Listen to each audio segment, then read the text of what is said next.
Welcome to Healthy Lifestyle with Lorianne. I am Coach Lorianne. Our goal here at Healthy Lifestyle is to inspire, educate, empower you to fulfill a healthy emotional, spiritual, and physical life so you can feel empowered to live the life you have always wanted and dreamed. Welcome to the show. I hope you're having a great day. I'm excited. We have our good friend back, Lieutenant Colonel Oakland McCulloch. He is unbelievable. We got such great reception that we wanted to bring him back. So on Healthy Lifestyle, as you know, we're going to give you some verbal caffeine and light you up with possibilities. Oak, welcome to the show. I'm so glad you're here. I just want to do a little bio on you, if you don't mind. Yeah, So that's fine. Oak is a retired Lieutenant Colonel Oakland McCulloch and is an internationally recognized keynote speaker. He's going all over the country this year as well, and an author of the 2021 release, Your Leadership Legacy: Becoming the Leader You Were Meant to Be. Both his leadership presentation and his book are based on his 40 plus years of leadership experience, 23 of those as a combat arms officer in the U.S. Army. I was joking with Oakland before because my brother is Air Force and my nephews are Air Force and he's Army, so we'll get along, but only joking, only joking. But he's also in peacekeeping operations, disaster relief operations, and in the boardroom. He has been everywhere. Oak highlights principles that will benefit today's leaders and inspire the leaders of tomorrow, and we need them very desperately in any profession and at any level of leadership. He will help you become the leader you were meant to be, a servant leader. I love that. So welcome back, Oakland. How are you? I'm doing well. Thanks for having me back on the show, Lorianne. Oh my gosh, you're so wonderful. And I love that you talk about servant leadership. A servant leader. Define that for our listeners. Yeah, so for me, servant leadership means that it's not about you and it's all about you. It's not about you and the title you get or the privileges you get or that you get nicer pay, more pay, to get to live in a nicer house or drive a nicer car. Those are all nice things, and leaders get those generally. That's okay, as long as that's not the only reason you want to be the leader. If that's the only reason you want to be a leader, go do something else, please, because you're not going to be a good one. It's all about you and how you treat and empower the people that you have the privilege to lead. And it Yes. is a privilege to lead people. And, when I tell people that, especially young people, they say, well, Colonel McCulloch, I really want my next promotion and I want my next pay raise. And I said, you can get those things and still be a servant leader, but you get them for the right reason, not because you were greedy, but because you took care of people and made them better, who then made your organization better, and you get what you want in the end. Yeah. It's about intention, right? If we're intentional about how we treat other people and we help them become the best version. When I speak to managers, because you speak to a lot of military and you speak to police and you speak to firemen, you speak to a lot of people who are servants. When I speak to management, I was like, a good manager is about elevating the people who report to them. It's Absolutely. not about elevating yourself, it's elevating them. And like you said, it's surrounding yourself with really inspired humans who make the whole group. It's rising tides, right? Lift all boats, Right. right? Well, So and that all is incumbent on you, the leaders, to make them motivated, to make them inspired. yeah, And one of the mistakes I always see is leaders don't ask the people they're leading what their goals are, what they want to be, what they want to do. How do you know how to help that person if you don't know what their goals are, where they want to end up? Now, I got it. Some people just want to come to work, draw their paycheck, go home. and that's okay. There's a And that's place for everything. okay. Yeah, As long as they're doing their job, that's fine. yeah. But there are lots of people out there who aspire to be more, to do more, to be a leader. And how do you know that unless you get to know the people that you have the privilege to lead? Yeah, and you really have to dive deep and have an understanding of who they are as a human. Noticing that they're having a good day, a bad day, noticing why, asking the questions, and really Yeah. staying involved in what's going on and not just sending them off with no direction. I think it's real important, especially when you're in a leadership role, to have a mentor, a coach, someone that you can go to. What are your feelings on that? Oh, absolutely. I tell people all the time, two things. Have a mentor, be a mentor. If you're a leader and you're not mentoring somebody, I'm questioning whether or not you're a leader or not. You're probably a boss because leaders produce more leaders. That's what leaders do. That's part of your job. Yeah. And I don't care how high up in the organization you get, you still need to have a mentor. You know, that old saying, and I had somebody say this to me, I don't know, about 3 weeks ago. They said, but it's lonely at the top. I said, only if you let it be. Yes. It doesn't have to be. I said, you know, you still need a mentor. Okay, if there's nobody above you in your organization, then go find somebody in another profession who's equal to you and have them as a mentor and a coach.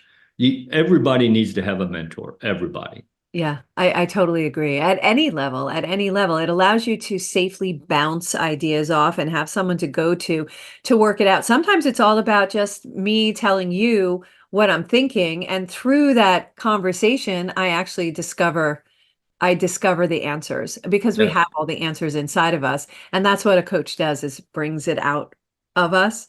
And right. I query a lot. I'm very inquisitive. I ask a lot of questions of my clients because one, I want to know, and two, I know that they're going to find the answer in saying it out loud. It sounds different, right? When you say something out loud than It when you're does. marinating it in your head. It does. And a good mentor and a good coach will also, you know, they're one of those people who say, really? Oh, yeah. Yeah, because sometimes we come up with dumb things. I mean, me included. Oh, great. Yes. You know, we all do. None of us are perfect. We're all going to make mistakes. But if you have somebody who you can bounce stuff off of, who's that mentor, that coach, that person that you trust, and that's really, you know, to people, I tell people, look, mentor, be a mentor of somebody or have a mentor, you have to trust them that they're going to tell you the truth. They have to have some knowledge in what it is that you're trying to do, and they have to be willing to help you. Yes. That's all you need for a mentor. They don't have to be in your profession. They don't have to be any of that. Just those three things. If those three things are there and they want to help you, then they can be your mentor. Absolutely. Absolutely. And I think it's underrated. I think a lot more people are out there, but make sure whoever's mentoring you has a mentor. Like you said, have a mentor and be a mentor.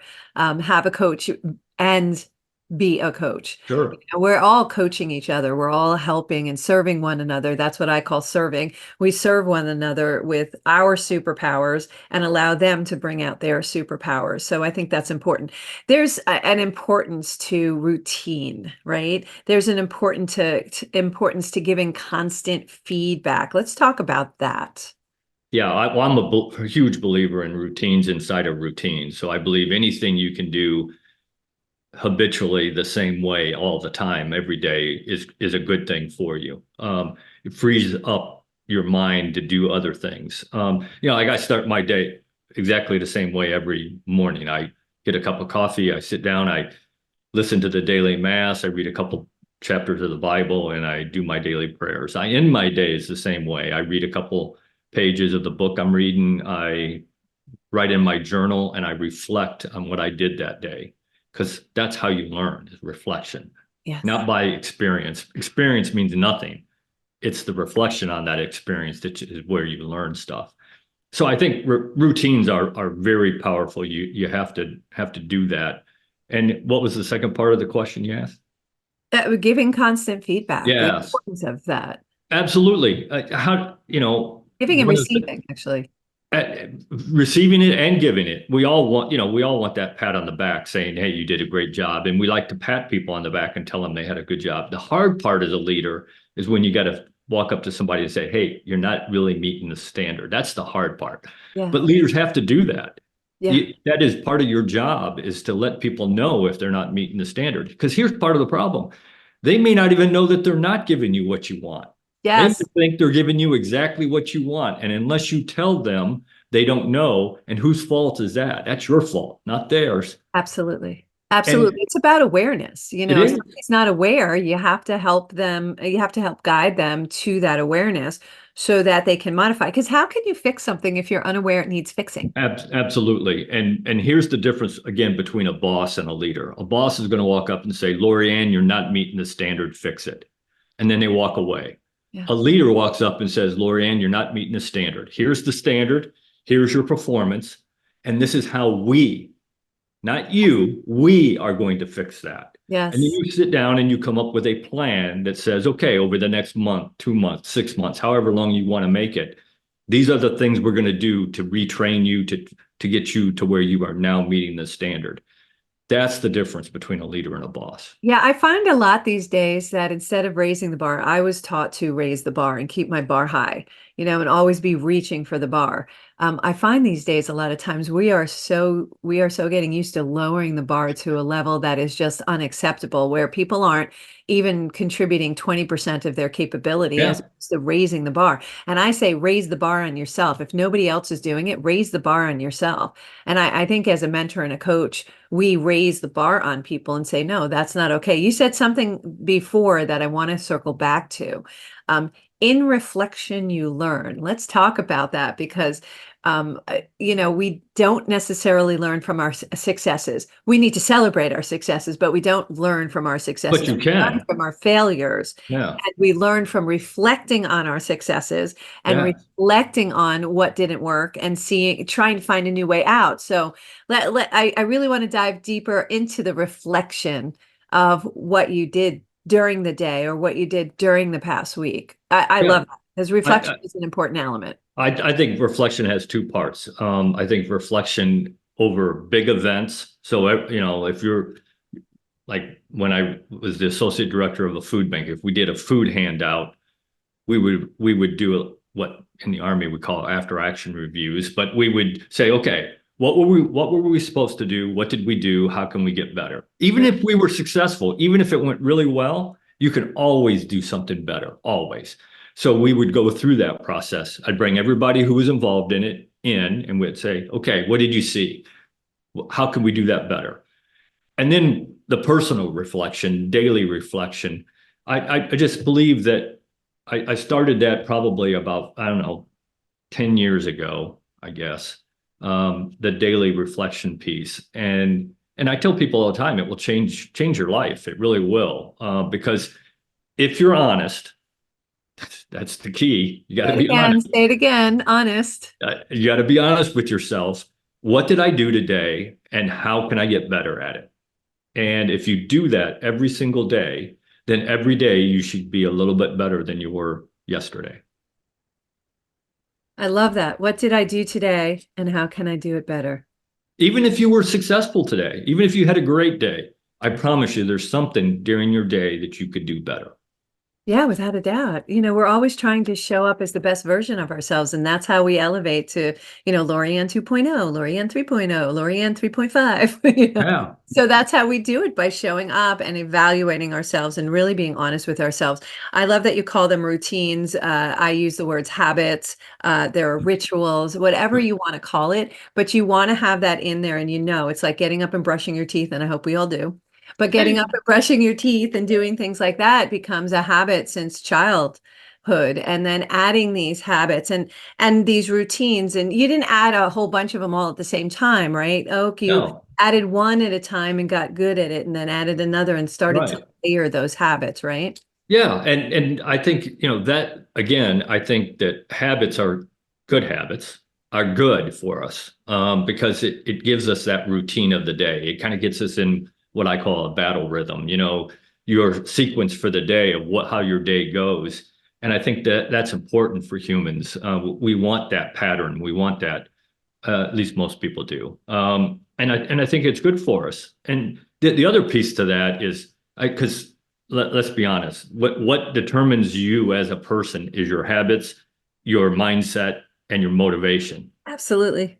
And so to me, self-discipline is in there as well, because I always tell people, look, it'd be great if every day you woke up and you were motivated, but that's not called the real world. Okay. There's days you're going to wake up and you're not motivated. Yeah. So you need the self-discipline piece of it, which comes from habits, to make you do the things on those days you're not motivated that you would have done if you were motivated. Yeah. Because if you don't have that self-discipline, and on those days you're going to slack off. Without a doubt. And then you break your rhythm. Yeah. And the really cool thing is, it's a embedded habit when if you try not to do it, you can't not do it because Yeah. you feel weird and you feel like you left your arm behind or something. Yeah, So you have to absolutely. go back and do it, and make sure that you do it that way. It's like me getting out of bed. I won't get out of bed a certain side because that's not the bed side of the bed I get into. And I That's don't right. know why I created that habit, but it's a habit that I live by because anytime I get out of the other side of the bed, it just messes my whole day up. So at least Absolutely. that's what I say. So, It's funny. My wife and I, the same way, and we sleep on our own side. Even if we go to a hotel, we sleep on the same side of the bed. yes, I mean, yes, always. yeah, And yeah, because we are creatures of habit, and that's yeah, okay. yeah. And I think that's a good thing. It keeps balance. I think it really goes to balance. And I love what you said about the mindset and the motivation, because we can't rely on a lot of people do the blame shame game. They're like blaming the country, blaming the news, blaming their mother, blaming Get their potty nowhere. training. It's stop. It gets us Yeah. nowhere. It's you have to take 100% responsibility for yourself, your actions, and your words. And I think that's Mhm. real important. I love the book, The Four Agreements, because it really puts the responsibility to you. It gives you your point of power. And the point of power is how you react to the world. That's right. What's the old saying that life is only about 10% what happens to you, it's 90% how you reacted to what happened to you. Yeah. And that's so true. I mean, it's you can something bad happens, you can play the victim if you want, and woe is me, or you can say, okay, I didn't like that. This is how I'm going to change that situation and go out and make it happen. Yeah. It's your choice. It really is. I mean, mindset is what separates the best from the rest. It really is. I love that. The best from the rest. So, so what are some easy ways to get to know your people and really build a community? Yeah. So I'm a huge on this, and I believe that that's a huge part of being a leader is getting to know the people that you have the privilege to lead. And there's a couple easy ways to do that. I tell every leader I talk to, one of your goals every day should be go out and find one person that works for you and find out one new thing about them. Not about work, about their personal life. What's their spouse's name? What's their kid's name? What sports do their kids play? What's their hobbies? What do they like and don't like?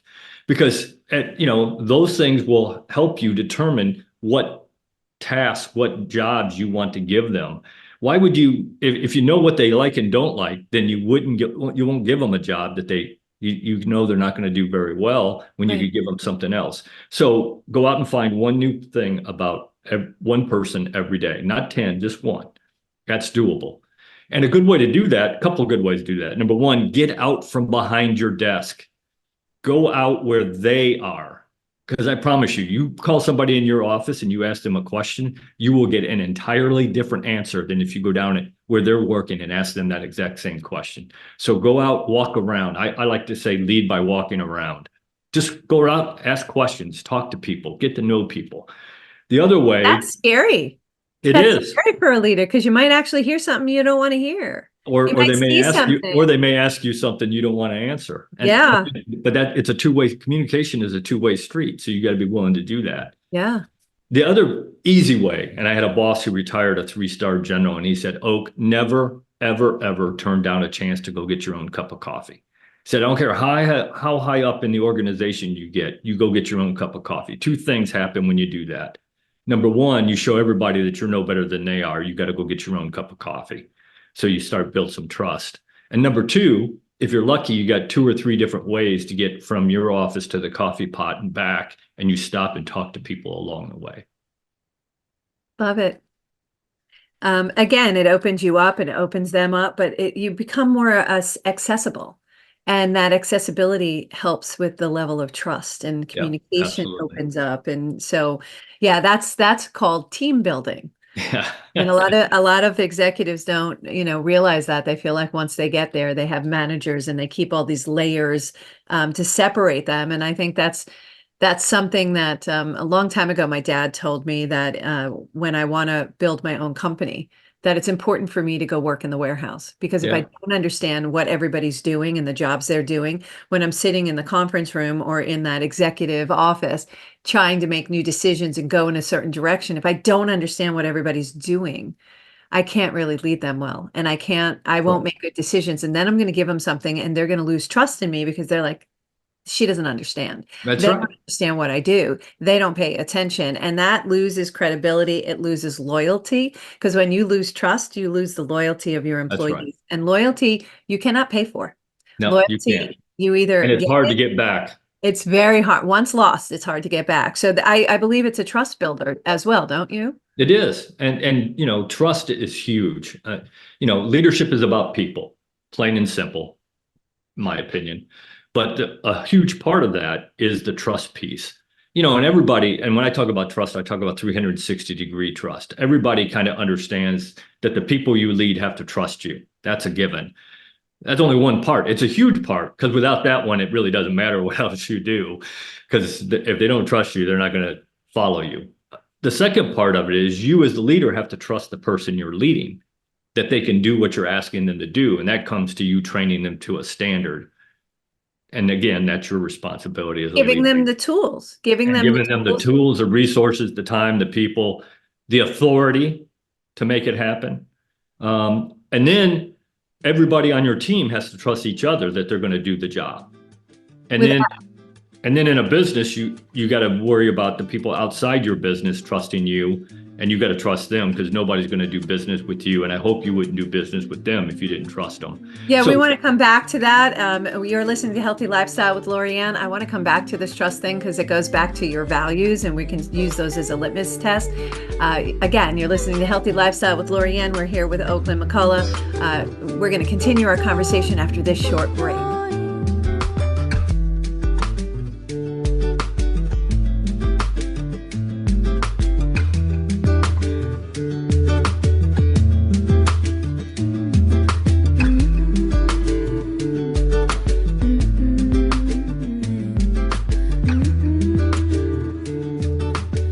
Welcome back to Healthy Lifestyle with Lorianne. I am Coach Lorianne. If you would like to be a guest or lift up your business product or non-for-profit, or if you have a question or comment, please email us at healthylifestylewithla@gmail.com.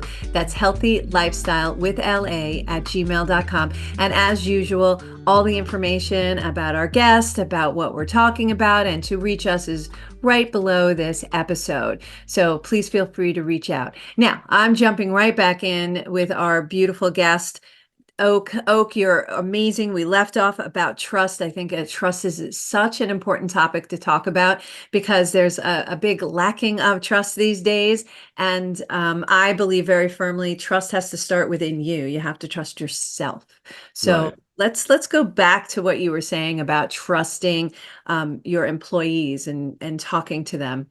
Yeah, you hit it right on the head, Lorianne. There is no trust right now in this country. I mean, you look at all the different, just pick a profession. People don't trust them right now. Well, they broke our trust. They did, and we got to fix it. And it's hard to fix it, but we have to fix it, or we're in trouble.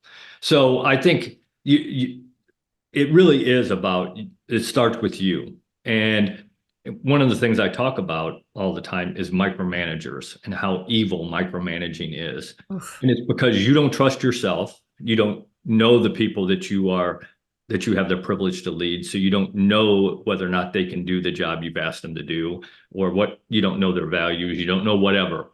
So you got to get to know people. But the evil of micromanaging is really this. When you micromanage somebody, then you're not only cheating that person out of their experience, you're cheating everybody who's ever worked for that person out of their experience, because they don't have it to pass on. So you may be affecting your organization for the next 5, 10, 15 years. So you really do have to build that trust of, that they can meet the standard that you're asking them. So I had a boss who retired a 3-star, 4-star general, and he said, "Oh, leadership is on a scale." And he said, on this end of the scale, you have authoritarian micromanaging. Do it as I tell you to do it, leader. And none of us like to work for that person. We all have. And then on this end of the scale, you have Attila the Hun and chaos. And he said, you want to be as close to chaos, controlled chaos, but as close to chaos as you can get. And he said, that's because that's where you trust people. That's where creativity happens. Yeah. And the way you get there is you train people to a standard. You give them the resources, the people, the money, the time, authority to make it happen, because you can give away all the authority you want, and you should as a leader. You can never give away responsibility, that's yours, but you can give away authority, and then you get out of their way and let them do it. Will they do it exactly the same way you would have done it? Probably not, but who cares? And the analogy I always use is 7 plus 2 is 9, but so is 8 plus 1, and 6 plus 3, and 5 plus 4. Why do you care how you get to 9? You just got to get to 9. Yeah, love it. Love it. Yeah, I do an exercise similar to that, and I show them that there's different ways to get to the same place. And that's a really good, although I don't do math, that was a really good, I was boggled that you had that all at the top of your mind. I was like, oh, okay, I'd still be figuring that out. Where's my calculator? No, I'm kidding. But that is a really, really good example about there's not just one way to do it. So train people to a standard, give them authority. And there was one more. Give them the resources they need, whatever that Resources. is. Yeah, give them the And resources. then get out of their way. Now, that doesn't mean you wash your hands of it. You're still there for advice. You're still there for, if somebody's got a problem and they need an answer, and they want to come to you, then by all means, that's your job. What if it doesn't work, Oak? What if what they were trying to do doesn't work? Then we learned a lesson, and if we do the reflection piece of that event, then they're going to learn the lesson, and next time they will make it happen. But I don't have time for that. Yeah, but you don't have time to micromanage everybody either. Yeah, So, because you don't grow from that, right? Because you're that's going to right. end up not growing for the next time too. Yeah, So there's always time for training. There's always absolutely. time to give people that grace to be able to fail. Yeah. And it's okay, because I have a client right now who is a micromanager, like super duper micromanager, doesn't recognize it. That's the first problem. The second problem is that because they won't release it, and they will only let me just do it instead of teaching the people, they're never going to be able to move on as a leader, as a manager, and do other things, because they're not teaching people here on how to do it. So they're going to continue to fail, because there's no, they have no learning curve. So I love what you say. I love what you said. Train them to a standard, give them the resources, give them authority, and then get out of their way. We were talking about that trust and the circle, the 360 circle, and the importance of that. Let's just go back to, how can we trust other people if we don't trust ourselves? Yeah, you can't. I mean, I don't know how you can. So you've got to, and that goes back to your own professional development, personal development, that you got to work on every day. Yeah, we all do. Yeah, absolutely. We all need to be better. If you are a leader, you owe it to the people that you're leading to be the best leader you can be. And so every day you got to get a little bit better, because hopefully if you're a good leader, they're all getting a little bit better every day. And so you got to keep up with that. Little Italian guilt there, Oak. You owe it to them. Yeah, you do owe it to them. So true. Absolutely. Because it is a privilege. I believe that. And I know there's people who don't believe that, but I do believe it's a privilege to lead people. I do too, but that's what makes you a good leader. So what's an easy way to get people in your organization involved into the decision-making and process? And why is this important to get them involved? Why can't I just, as the leader of my company, make the decisions and say, go do this? Yeah, you can. They're gonna struggle with the implementation of your decision. Because here's the problem. We don't like, as humans, first of all, we don't like change, because we're creatures of habit. We don't like change. Right. So you got to convince them why either you got to convince them that the change is good for them, or you have to involve them in the decisions that make that change happen. So the way I like to do that when I have time is I will call out all my junior leaders together, and I'll say, okay, here's the problem we have. This is the issue we have. This is the decision we have to make. Give me some ideas. And, just let them throw ideas out to you. No, there's no dumb ideas. Everybody throws out ideas. And one of the things you'll figure out is sometimes your superstar will throw out a dumb idea, because there are dumb ideas. You just can't say that. And somebody you might think is, the weakest link on your team will throw out a great idea. You never know. You are the leader, so you're under no obligation to use any of those ideas if none of them are good. But generally, what I have found is that I'll use a little bit of your ideas and a little bit of my ideas and a little bit of somebody else's ideas, and we'll come together, bring it all together, and that's our solution. Two things happened right then when you did that. Number one, you grow trust with people because you have asked their opinion. Even if you didn't use it this time, you might use it next time, but at least you asked. Number two is that it no longer is Colonel McCulloch's solution. It is our solution. Yes. Now they got skin in the game. Now there's a reason for them to work a little bit harder to make it work because they had a say in it. Yeah, yeah, yeah. And everybody wants to be seen and heard. That's And now they step up because they want it to be successful because they had a say in it. that's right. Because you heard them and you throw it out there. It's so funny you said, you can't tell somebody that it's a bad idea. You could, but it doesn't serve you to do that. It does It not. doesn't serve anybody, and we all have bad Well, ideas. here's the problem when you do that is now that person will not throw another idea out for Yeah, you. you mute their creativity. So, Yep. you throw it out. Sometimes when you throw it out, you're like, "Oh, I wish I could take that back," because that doesn't work. Yeah. But it's good to have everybody throw the creativity out. And do you see a difference, a shift in the energy in the room when you do that? When you Oh, come? absolutely. Yeah, Because now they're involved. yeah, Now it isn't in the receive mode. Now they actually have to think about, okay, he's asked me a question. He wants an idea. Let me think about what the idea is. And if you're a really good leader, you will have asked that question before the meeting so that they have time to think about it before they come to the meeting. And so when you ask that question, they've already had a day or so to think about marinated. how would I fix this if I was the king for the day? Yeah, yeah. So here's another. I'm going to swivel it on you because we all like to look at things 360. My mom used to say, "Why'd you ask my opinion if you're not going to use it?" How do you settle that? Yeah. Well, you say, okay, that's a okay suggestion, but we have some better suggestions here for this solution. Maybe next time we'll use yours, Yeah. but this time this seems to be the best solution. And we've all kind of agreed to that. So we're going to use this one right now. The funny thing is when my mom used to say that to me, and I would always say to her, "Mom, I wanted to hear what your opinion is. I was looking for different eyes on the same topic to see if I was going down the right direction or down the right angle, right? Right. But you gave me some things to think about." Yeah. And so that really kind of eased her a little bit. But yeah, she would get so angry. She's like, "Why do you ask my opinion if you're not going to use it?" I was just like, Yeah. ah. And I've had people in workshops who are just like, "Well, we threw this out and you didn't use it." And I was like, "Yeah, this time, like you Yeah. said, this time." Well, and you may still use it in that solution later on Correct. because you can come up with all the greatest plan in the world. And the thing I always say is, but the enemy has a say.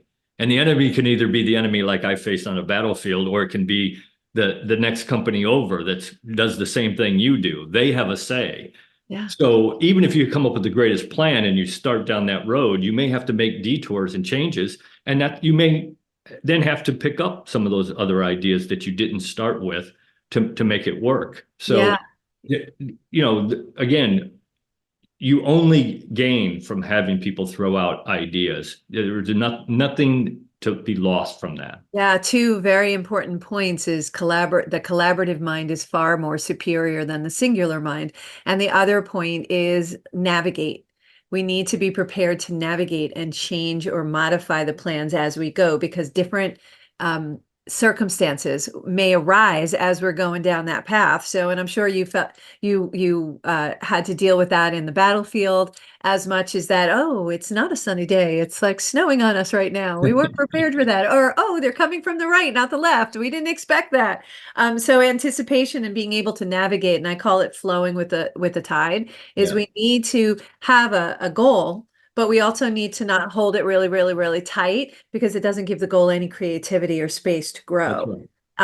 And when we're going with it, we need to flow with it, even if we think that that's not the direction I expected to go in. I wouldn't be sitting here right now if I didn't go with the flow.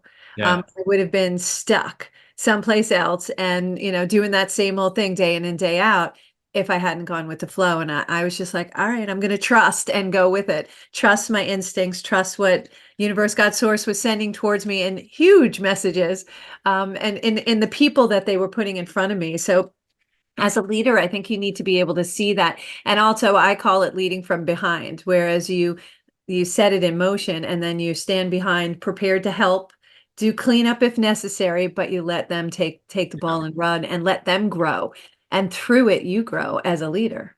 Yeah, because if you don't do that, then you just like you were saying earlier, you're going to be that leader who is stuck in doing the day-to-day stuff when your job is to be looking out, have that vision, have that where you want to take this, Yeah. those type of thoughts and those type of actions. And then just doing things that only the leader can do. And there are some of those. Otherwise, why would we have you if there wasn't? Right. But if you're busy all day doing things that other people can do because you haven't trained them to do it, then you're not doing the things that really you should be doing that's going to have And more that's on impact. you. That's on you. So if you find yourself doing things that really should be working in the business, and that's where the team does it. The team works in the business while you work on the business. You That's look right. at the vision, you look at what long term, you look at what impact what we're doing today is going to make in the future. And if you don't have space to do that, and I've heard managers, I've heard CEOs say this, I have no time for that. Oh, okay, then let's relook at your model here because you're Yeah. working too much in the business right now. Yeah. You're not spending time doing what your job is because the CEO is really supposed to be the chief visionary officer. That's The executive officer, yes, there's day-to-day stuff that we do as leaders, but we also have to have the vision. Without the vision, we have nothing to prepare for, to that's right. strategize for, and to plan for. So without the vision, then you become that organization that is reacting to change Yeah. rather than dictating the change because you're looking out, seeing what's coming down the pike, and then you're making changes, but you're dictating what the change is going to be. If you're not looking out, then you're just going to be reacting to whatever change is coming. And, Yeah. and that's not a good place to be. No, no, because that puts you always behind the eight ball, behind Yep. the eight ball. What is a leadership philosophy? So in the Army, we had this thing called a command philosophy, where when you took over an organization, you wrote out some things and you posted it on the bulletin board so everybody could read it, everybody could see it. And so when I moved out of the military into the civilian world, I just changed it to leadership philosophy because it makes a little more sense. But really what you're doing is you're saying, okay, this is the culture I want in my organization. You're laying out some things that people, if people know, it helps them understand where you're coming from and what you expect from them.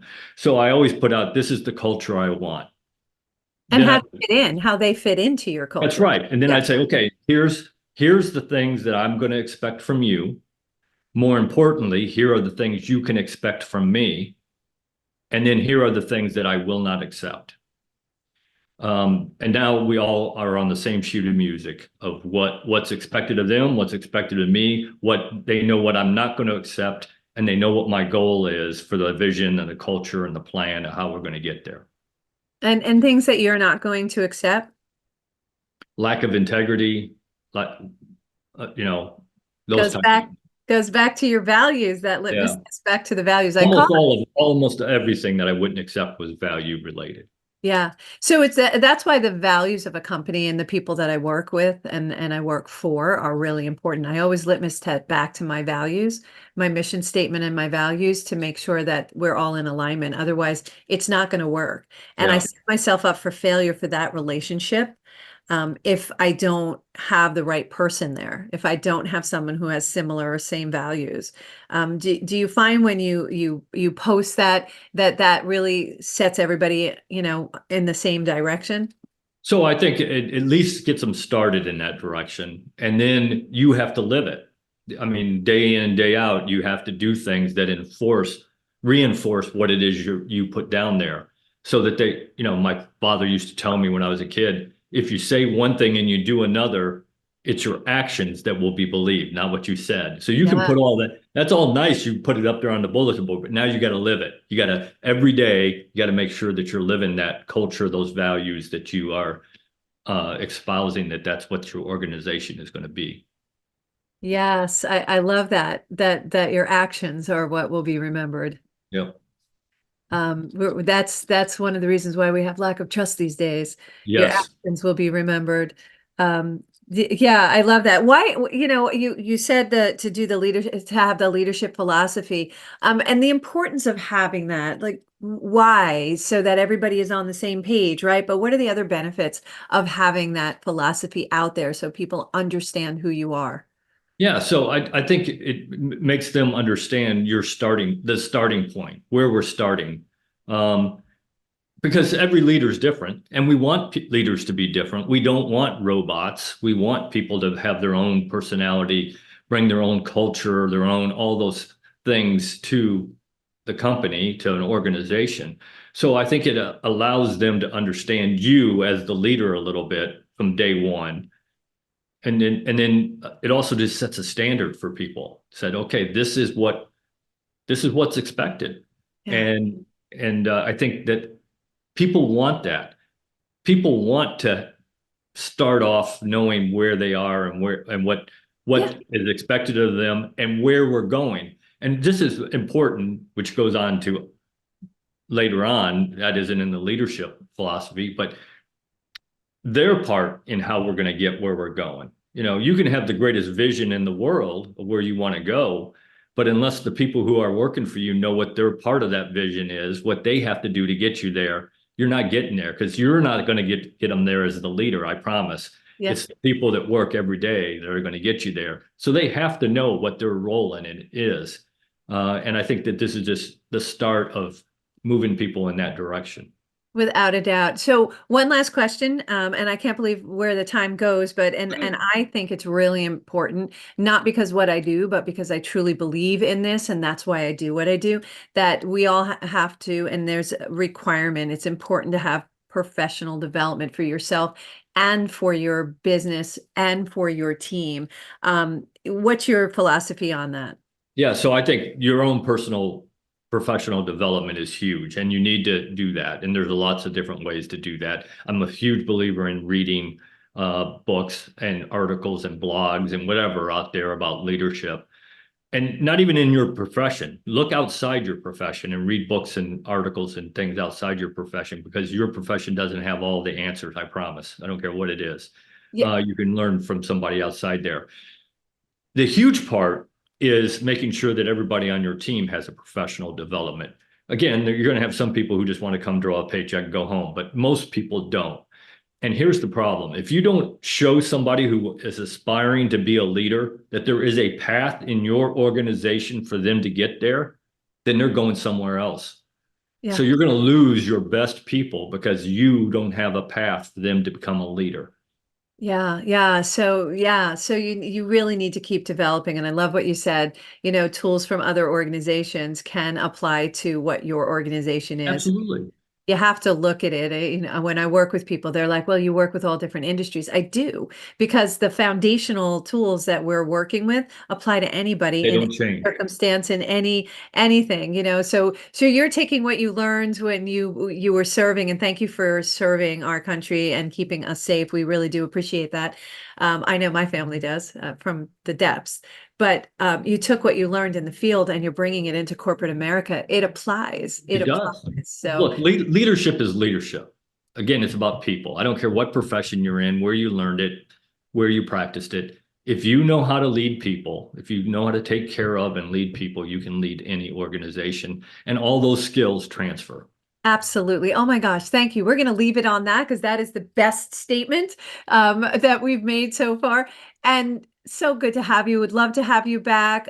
Where can people reach you if they want to reach out? Because I know you're speaking all over the place and you are an amazing, motivational, inspirational speaker. So how can we get in touch with you? Yeah, so I have a website. You can go to the website, and on there it has my cell phone number, my email address. It has links to all my social media. So just send me a message, give me a call, and we can start that conversation. And all your information is going to be attached to this episode. So thank you all for joining us today. Thank you so much, Oak, for being here again. You're always inspiring. I love it. I learned so much from you.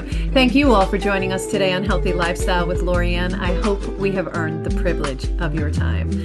Again, I want to thank Oak for being on.